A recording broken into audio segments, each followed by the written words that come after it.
सच्चिदानंद रूपाय नमोस्तु परमात्मने ज्योतिर्मय स्वरूपाय विश्वमांगल्य मूर्तये प्रकृति पंचभूतानि ग्रहालोक सरस्वता दिशकाल सर्वेषा सदा कुर्वन्तु मंगलम् रत्नाकर गौतपदा हिमालय किरीटिनी ब्रह्मराजस्य रत्नाजा वंदे भारत मातरम्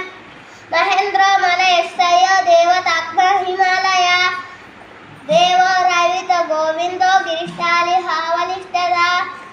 गंगा सरस्वती सिंधु ब्रह्मपुष्ट गंडकी कावेरी यमुना रेवा कृष्णा गोदा महानदी